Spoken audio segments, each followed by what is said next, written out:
Okay, so my name is Andreas, and I'm going to talk to you briefly about my research project. You can already see the title, Energy Storage Characteristics of Smart Grid Optimized Buildings.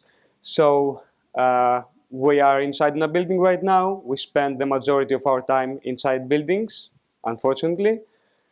Either it's a house, in an office, so we stay inside and we consume energy, we need energy, so either electricity or heat. So buildings are what I call them, are among the big three, along with industry and transport when it comes to energy consumption.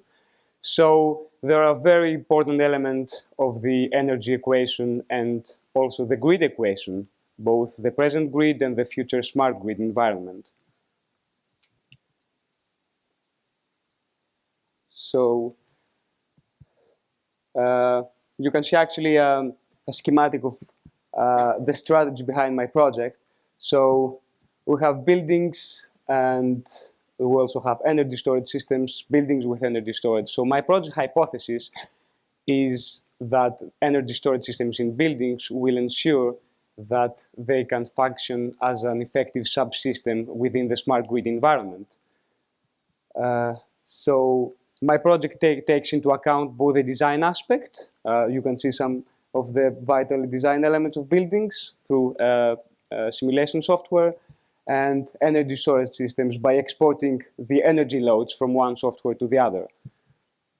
So the question is, how can we actually optimize buildings both through the design aspect and the technical aspect with energy storage for the future smart grid, given the increasing pressure to the grid even nowadays?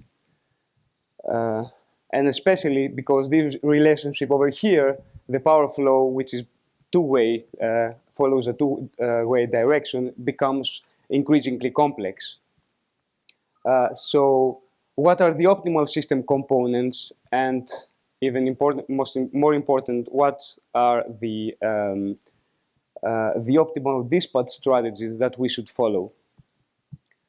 And taking account, of course, all the economics, all the different tariffs, the time of use tariffs nowadays, real-time pricing in the near future. So some examples here from my initial results so far, it's battery storage in commercial building, in a notional commercial building that I designed using reference templates. So it basically shows that by charging overnight, this is the so-called arbitrage, we can discharge during peak hours of the day to reduce the electricity purchased from the grid. So you can see the difference between the orange line and the gray line, so which is mostly like peak saving.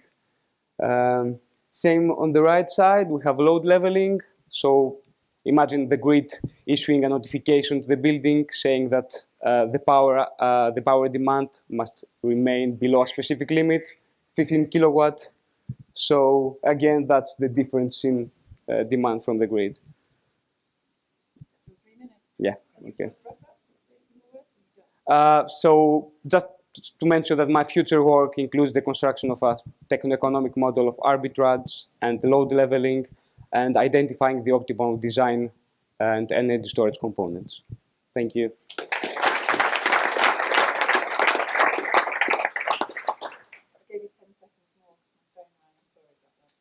Question from Andreas.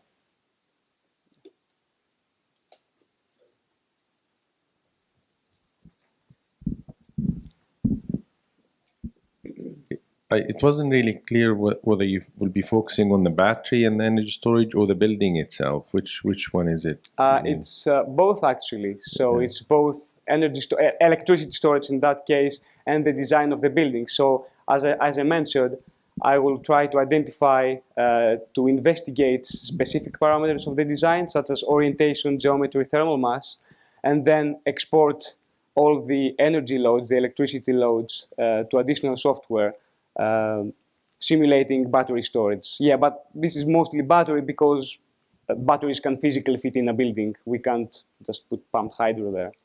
So.